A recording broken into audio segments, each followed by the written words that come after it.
Alhamdulillah, alhamdulillahirrahmanirrahim. Bapak Ibu jamaah yang dirahmati Allah, teman-teman sekalian, ibu-ibu yang dirahmati Allah. Alhamdulillah kita bersama-sama pada malam hari ini diberikan Allah, insya Allah di tempat yang penuh dengan berkah, penuh dengan ridha Allah Subhanahu wa Ta'ala. Salawat serta salam mari kita senantiasa persembahkan kepada junjungan Nabi Muhammad sallallahu alaihi wasallam. Salam sehalis-halisnya kepada rohani yang bersih kita yang mulia, yang guru, yang senantiasa membimbing rohani keluarganya sedaya munajat kehadirat Allah Subhanahu wa Ta'ala. Bapak Ibu yang kami hormati, malam ini kita selain rutin melaksanakan kegiatan berwiritan di Suratul Amin Kompleks Pondok Pesantren At-Thaibiyah Kusuman ini, juga sekaligus kita dalam rangka 100 hari berpulangnya Paku akan kita insya Allah seluruh amaliyah zikir juga amaliyah bacaan ayat suci Al-Quran juga tahlil yang kita naikkan tadi senantiasa di dalam keberkahan, senantiasa dalam ridha Allah Subhanahu wa Ta'ala, khusus senantiasa dalam syafaat yang diangkat guru kita. Amin. Insya Allah dengan kita rutin melaksanakan zikrullah, apalagi khususnya malam hari ini kita juga bersama-sama memperingati apa kita yang sudah 100 hari lamanya berpulang meninggalkan kita semua. Tentu kami sangat berbangga kepada beliau. Kita semua sangat berterima kasih kepada beliau yang telah mendudukkan pokok-pokok amaliyah ajaran Thariqah Naqsyabandiyah menjadi Riyadhiyah yang di dalamnya kita berguru, bermursyid kaliban yang mulia dan guru kita. Maka Pak Puh ataupun abang kita ini adalah salah satu murid yang dikasihi yang mulia yang guru kita. Karena di dalam perjalanan beliau berguru cukup lama, sebulan kurang lebih 45 tahun. Jadi begitu banyak ilmu yang beliau peroleh dari seorang mursyid guru kita semua yang mulia guru kita. Mulai dari beliau di Jakarta, kemudian tahun 94-95 hijrah ke daerah istimewa Yogyakarta. Dari situlah meneruskan perjuangan Abang Sutomo Edipuro yang kebetulan adalah mertua beliau sendiri. Dan perpindahan Pak Puh ke Jogja ini juga dalam rangka diutus oleh yang mulia Nabi untuk meneruskan, menggantikan Abang Sutomo yang saat itu tahun itu sudah usul ya. Mungkin abang-abang yang sudah bertarekat sejak tahun 90-an paham tentang cerita ini, tapi cerita ini harus kami sampaikan kepada Bapak Ibu yang masuk tarekat sesudah tahun itu. Maka perkembangan surah kita ini bergeser ke timur sampailah di Solo, sampailah di Karangpandan. Jadi Karangpandan ini kita mulai tahun 2000. Secara tidak resminya sudah mulai ada perwiritan walaupun 2-3 orang sebulan sekali, dan secara resmi juga tahun 2004 sudah secara resmi kita terkait di pemerintahan Kabupaten Karanganyar. Dan alhamdulillah semuanya itu juga atas ridho syafaat guru musik kita, karena apa yang pernah disampaikan oleh yang berada guru kita pada saat menurunkan ijazah memasukkan thariqah yang diamanahkan kepada Pak Puh kurang lebih tahun 95. Beliau sangat bergembira. Beliau ini adalah yang dianggap guru. Kemudian waktu hendak menandatangani menandatangani ijazah Pak Guru ini. Yang Mulia Guru berdiri kemudian sambil memanggil ibunda, dan ijazah beliau ini ditimang-timang itu di bawah jalan-jalan di ruangan itu sambil Yang Mulia Guru menyampaikan ini nanti berkembang, ini nanti berkembang.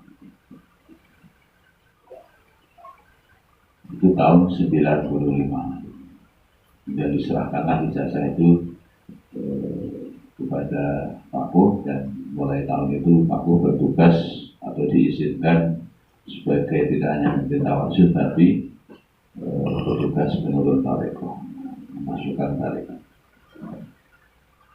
Nah, apa yang disampaikan oleh Yang Mulia Guru kita ini tahun itu, dan kita pada waktu itu yang memulai di tahun 2004 ada Pak Sony, ada Pak Jayus, ada Pak Sony, yang waktu itu masih awal-awal kita memulai di Karangpandat, tidak lebih dari 5-7 orang.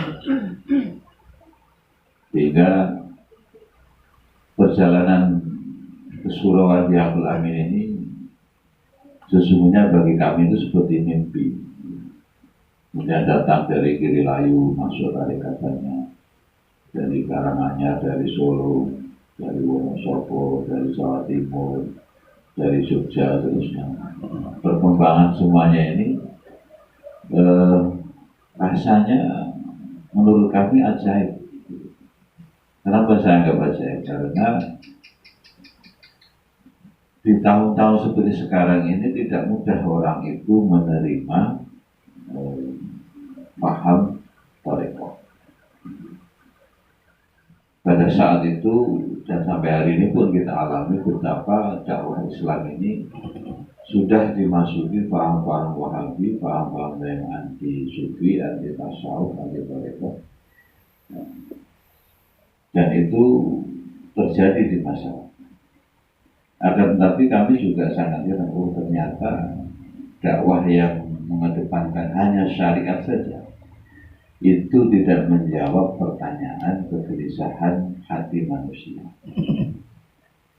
Ini terbukti di dalam Hakul Amin bahwa orang-orang yang hanya mengagung-agungkan syariat tanpa bertarekat adalah dusta.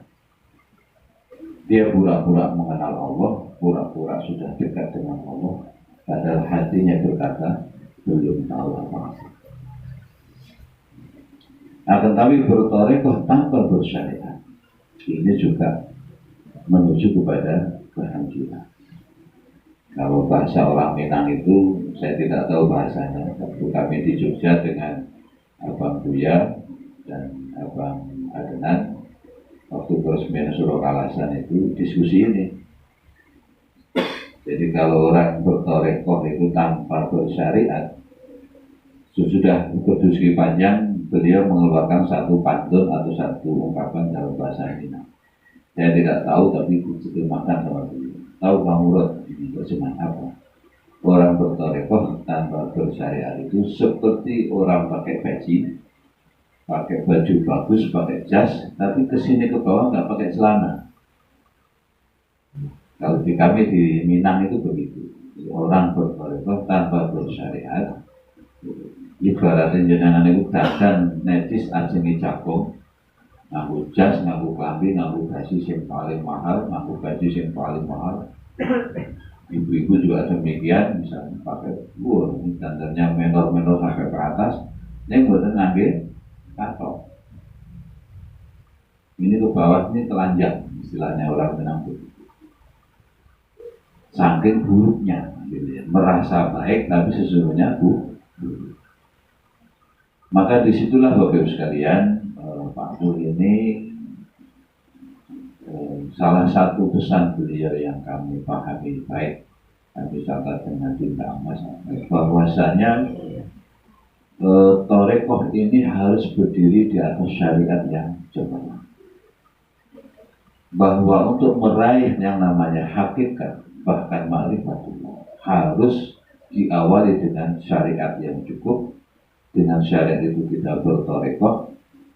Syariat dan torekoh ini dijalankan seiring sejalan. Ya, ingat ya, seiring sejalan. Tidak hanya bersyariat saja tapi bertorekohnya asal-asalan, atau bertorekoh saja tapi syariatnya berasal-asalan. Harus seiring sejalan. Ini ibaratnya dua kaki kita ini. Jadi jangan sekali-kali meringankan kaki kiri, jangan sekali-kali meringankan kaki kanan. Syariat dan torekoh itu ibaratnya dua kaki ini harus berjalan seiring. Langkahnya harus seiring. Kaki kanan, kaki kiri, satu, dua, terusnya berjalan. Ini kalau kita bisa seiramakan dengan baik, akan menjolok datangnya hakikat dan makrifat. Bagaimana kalau ini kita tidak laksanakan dua perkara ini dengan seiring? Percayalah, hakikatnya pun juga akan pincang. Bahkan makrifatnya pun juga akan pincang.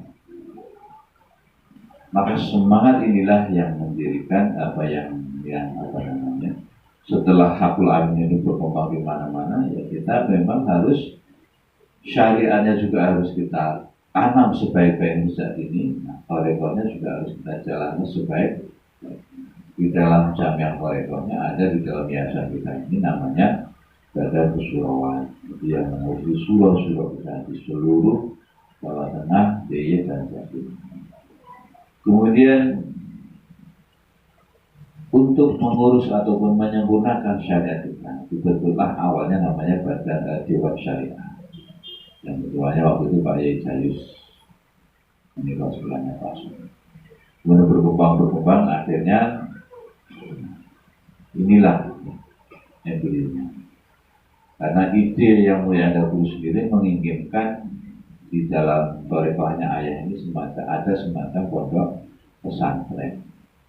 Waktu itu sudah diberi nama oleh yang Mulia Guru kita, namanya Pondok Pesantren Al-Hashimi.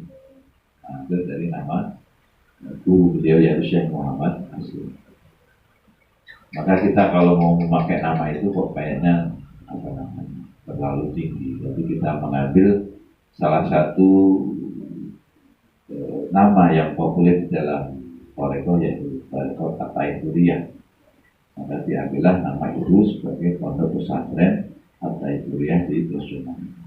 Nah, inilah yang nanti akan menjadi pusat pendidikan syariat kita. Nanti orang-orang yang mondok di sini disempurnakan di pendidikan syariatnya, sehingga cukup syariatnya, sehingga baru diajarkan Toreko. Atau sebaliknya, orang yang sudah belajar Toreko ingin menambah-nambah ilmu syariatnya, nanti secara berkala juga akan kita adakan semacam program-program yang di situ bisa menambah-nambah ilmu syariat dari seluruh murid-murid yang berada dulu di dalam jamiah Toreko. Nah, inilah prim ataupun ide besar kita. Sehingga Bapak Ibu sekalian, banyak sekali di luar sana orang-orang yang tidak menjalankan syariat dengan standar saja, kemudian bertarekohnya itu juga tidak sesuai hadap-hadap yang dijalankan. Maka sudah pasti nanti dakwahnya pun akan bukan malah menambah kesempurnaan syariat dan syariat Toreko itu sendiri, malah bisa merusak dakwah. Nah, itu di sana sini kalau ada kasus-kasus semacam itu sudah pasti Torekohnya tidak dijalankan dengan sebaik-baiknya, dan sudah pasti tidak mau atau malas menambah-nambah ilmu syariat. Ini dipesankan oleh guru musik kita. Ya, kalau sudah masuk Torekoh ini, karena ini akhir zaman, di tahun 69 itu keluar fatwa yang Mulia Guru bahwasanya sesungguhnya Torekoh ini harus diajarkan kepada orang-orang yang sudah sempurna syariatnya. Akan tetapi ini akhir zaman. Kalau kalian menunggu syariatnya sempurna dulu baru bertorekoh, maka kalian tidak akan sempat menemukan Allah. Maka torekoh ini boleh diajarkan kepada yang sudah balik, yang sudah mengerti tentang mana yang hak, mana yang batil secara umum. Sesudah kalian masuk tarekat ini, tambah-tambahlah atau sempurnakanlah ilmu syariatmu. Itu kebijakan tahun 70-an dari guru musik itu. Jadi zaman sebelumnya itu memang tidak boleh benar. Dan sekarang masih banyak toreko-toreko yang menerapkan itu. Kalau belum sempurna syariatnya pun ya belum diajarkan. Ya pertimbangan guru musik. Nah, ini harus diajarkan karena ini sudah akhir zaman, supaya umat itu tidak kebingungan. Umat itu atau kita semua ini bisa dengan apa namanya, dengan jalan bertoreko ini bisa dekat dengan Allah, bisa menemukan Allah, sehingga hidupnya akan diselimuti ketenangan dan ketenangan. Imannya bagus, takwanya bagus. Namun catatannya itu tadi, supaya ilmu syariatnya diamalkan. Karena itulah sesungguhnya pondok pesantren Ataya Kuliah ini ide awalnya pondok pesantren dulu baru surau. Akan tapi kelihatannya Allah menghendaki lain. Seminggu sebelum beliau berpulang, Pak Bo berpulang, kita menyiapkan ini untuk wirid perdana. Beliau berkenan hadir dan menunjukkan bahwasanya program kita berubah di Pondok Pesantren di Lesuhan. Yang tadinya direncanakan pesantren dulu baru surahnya, berubah sekarang jadi surahnya dulu baru dirintis pesantren. Kelihatannya memang Allah berkehendak lain. Sudah memang takdirnya demikian, maka pesan beliau supaya disempurnakan jangan jadi satu pengurusnya, jadi pengurus surah sendiri, pengurus pondok pesantren sendiri. Maka kemarin atas pertimbangan dari Dewan Pembina, kami mengamanahkan pengurus di Lesuhan ini kepada Abang Lehamto dan Abang Benir Yanto.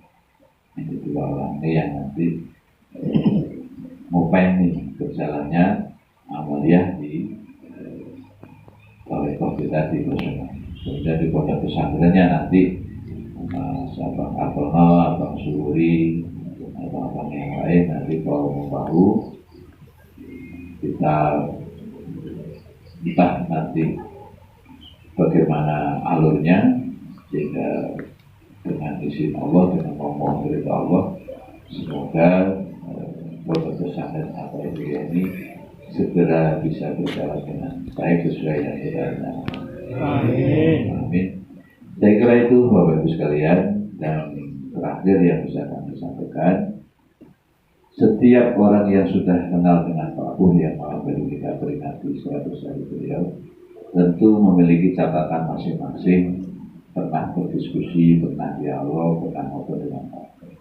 Apa yang sudah disampaikan beliau, catatlah sebaik-baiknya, ingatlah sebaik-baiknya, dan amalkanlah itu sebaik-baiknya. Dan saya yakin tidak jauh-jauh dari bagaimana menjadi murid yang baik. Kurang lebih saya tanya satu persatu itu intinya demikian. Bagaimana kita bisa beristiqomah dalam berguru, bagaimana kita bisa menjalankan amaliyah ini dengan sebaik-baiknya dengan istiqomah. Dan beliaulah saya sejak tahun 94 akhir sampai tahun 2020 ini, kebetulan kami ditakdirkan agak lama bersama beliau. Saya mengenal banyak sekali murid-murid yang dianggap guru, bahkan yang selevel dengan beliau, seangkatan ataupun yang di atasnya. Menurut yang saya ketahui, saya belum pernah Pak Bo itu meninggalkan sujud.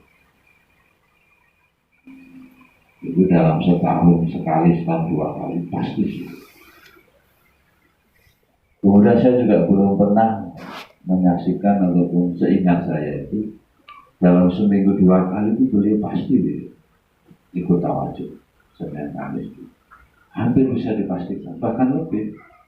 Karena waktu di Jogja pun dulu Senin, Kamis, Rebu, dan Jumat itu pasti. Belum nanti hari Minggunya ke Boyolali, ada ke Solo. Magelang dan ke Semarang. Nah, itu seminggu tidak pernah, tapi itu yang kami lihat dengan kasat mata. Kalau kita menyaksikan bahwasanya akhir hayat beliau itu apa yang dicita-citakan beliau semua dicapai Allah, ya memang buah dari istiqomah beliau.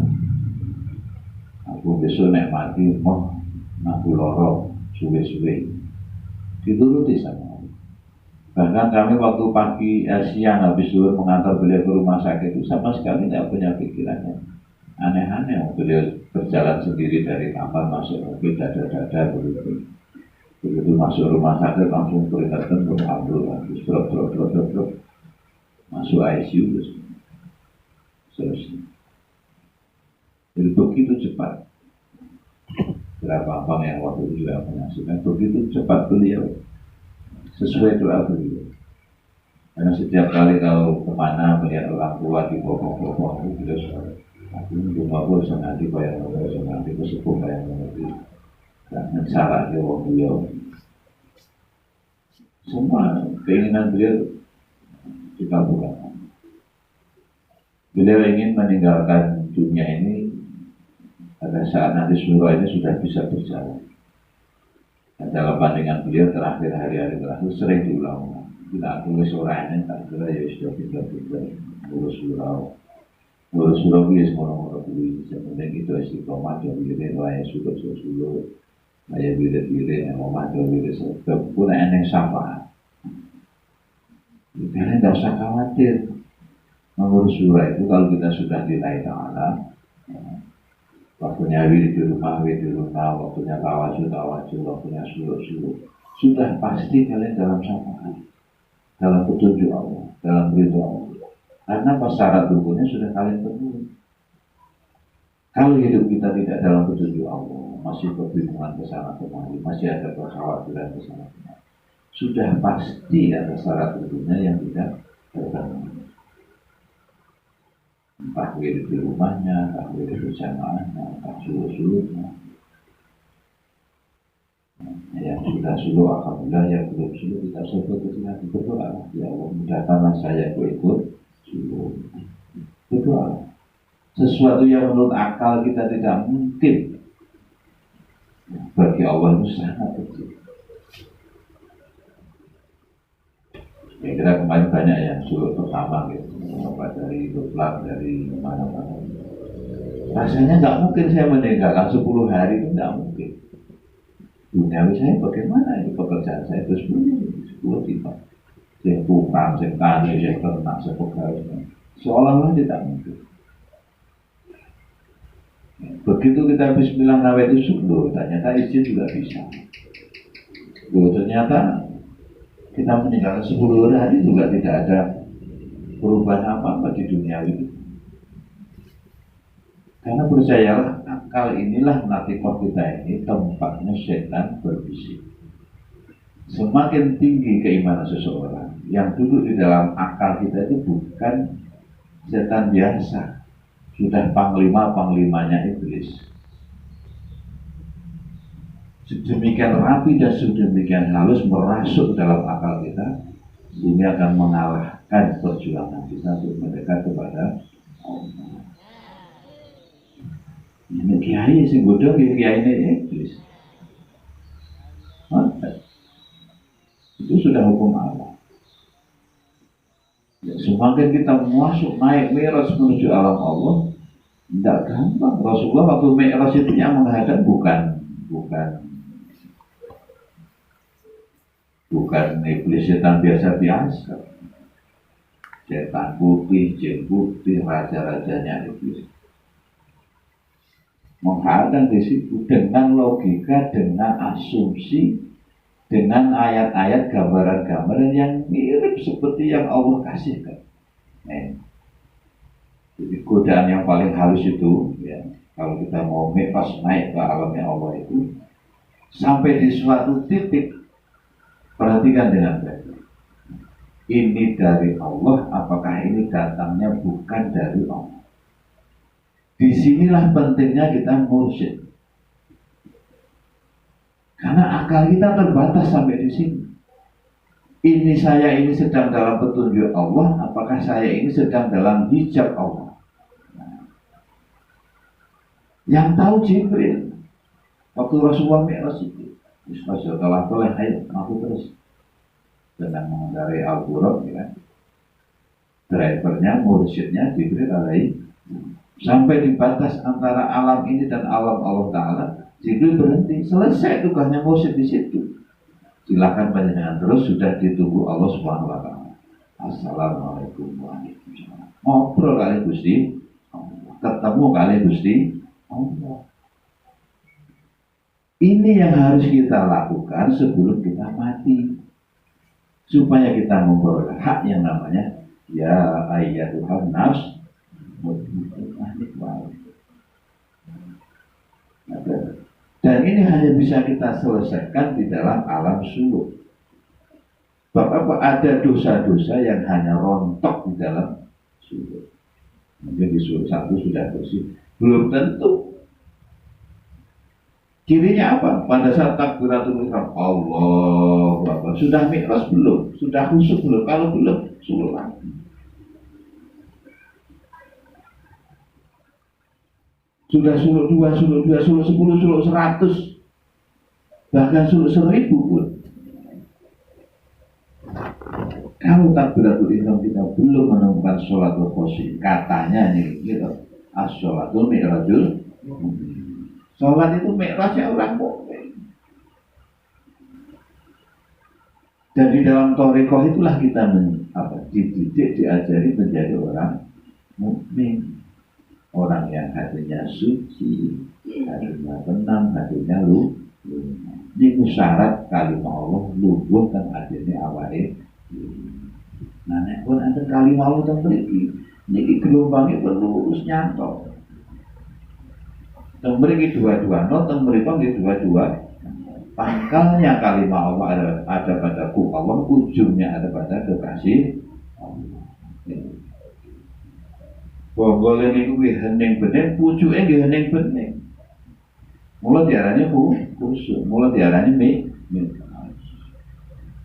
Nah, ini pun caranya mau zikir.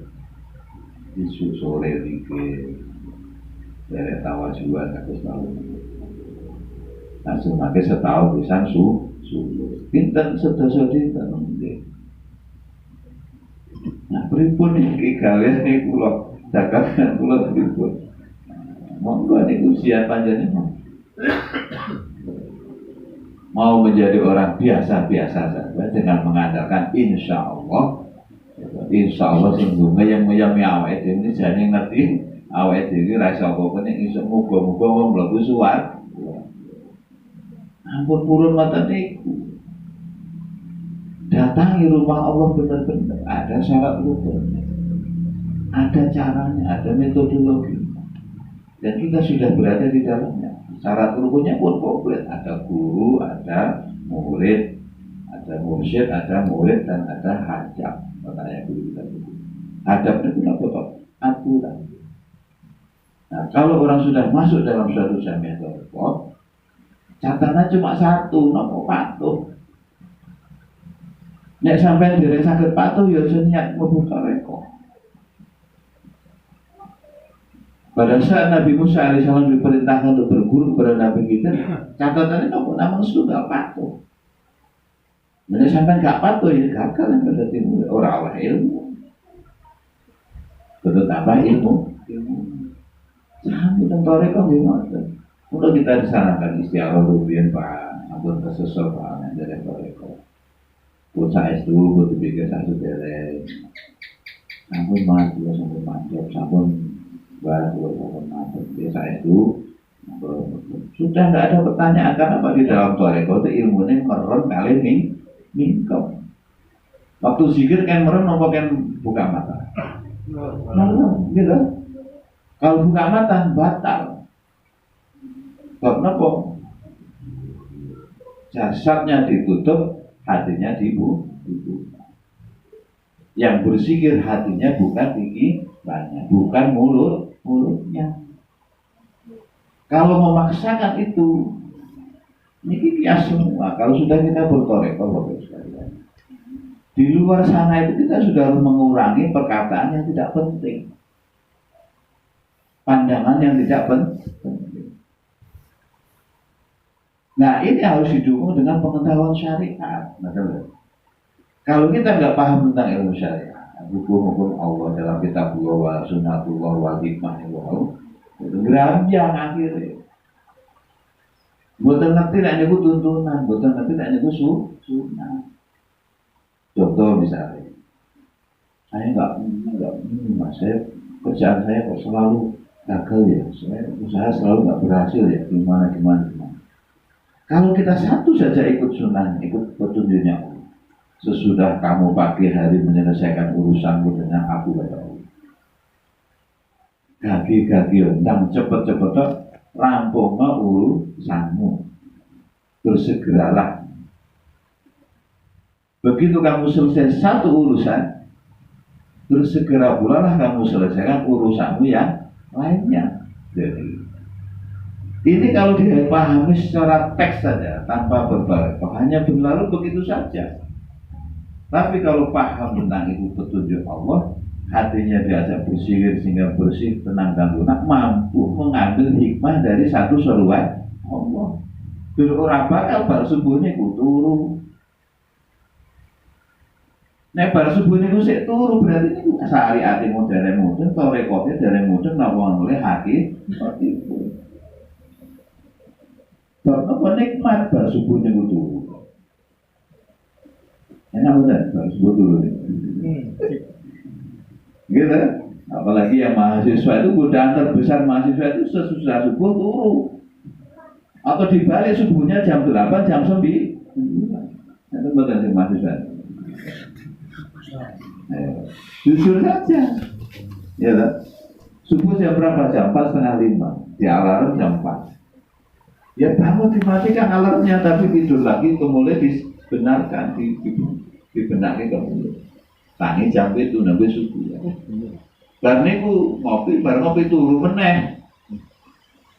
Bagaimana kita mau dapat ilmu yang manfaat seperti itu? Satu, kita sudah tidak mengikuti petunjuk syariatnya Allah, apalagi torekoh. Ini salah satunya yang ingin saya sampaikan. Semua murid-murid ayah anda ini, kalau diamalkan dengan benar, sudah pasti, kata guru kita, ayah jamin akhirat kalian. Ayah guru kita menjamin kalau bagaimana urusan dunia? Kata ayah guru kita, kalian berikhtiar, ayah anda guru cuma wali itu makbul kan? Cuma murah itu mungkin gantung kan Kak Menter mau buatan ngakak. Tapi doanya wali Allah, ini syarat rukunnya ayo dipenuhi. Pikir ngomong dari tawajuan, suruh sahur bisa cukup. Dari ayah guru dari kamu nggak mau ngatakan cukup. Pagi sore berpikir, tawajuh seminggu kali, suruh setahun bisa menurut saya. Kurai waktu itu gue tidur ngurus urusan dunia. Masa kurang? Gitu. Nah isu pikir setengah jam atau 1 jam, sore 1 jam, itu sekolah itu kali jam. Ya kurang waktu pinter itu 22 jam, gitu. Sebanding betul, gitu. Urusan akhirat rohani dan itu ngomong jam. Ngurus urusan dunia kalian libur. Yuk seminggu, gitu. Tidak tawajuan. Kita berapa lama? Jam 8 sampai jam 9. Seminggu ngorong jam. Waktu seminggu kepotong rong jam. Pak Nyaman keping yang Wonogiri perjalanan tambah waktu katakanlah 5 jam, 10 jam seminggu. Lajeng setahun kok dihitung mulai. Berapa hari itu? 300 benar. Nah, bilangnya 10 dino. Saya pinter itu. Gak sebanding tadi kerjaan. Kamu kok awal diri ini tenggusul paling seneng hitung-hitungan. Ndang cek-cek ning masjid ben oleh 17. derajat ki apa pahala apa urung mudeng. Dioyak barang sing urung cetha. Nglumpuke pahala ketemu Allahu Akbar, suarane dua apik-apik ki nek imam. Wis ana ngriyak yang sombong batal to mriku. Niku urusane toreko to mriku ngresiki biar tidak ada riya, tidak ada sombong, tidak ada congkak, takabur, pamer sampai dengan ibu-ibu baru sholat jamaah ke masjid kali mulih niku ngrasani tanggane. Mboten ada gunane niku.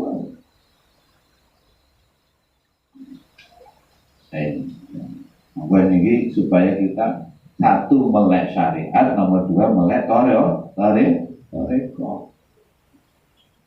Jangan asal-asalan lagi ikut bertoreko. Bapak-bapak ini sudah akhir. Nanti kita akan terbenyak kaget luar biasa. Tiba-tiba bumi ini digulung oleh Allah sementara kita belum tahu apa. Ini jangan sampai terjadi. Mumpung masih sehat, mumpung masih ada waktu okay.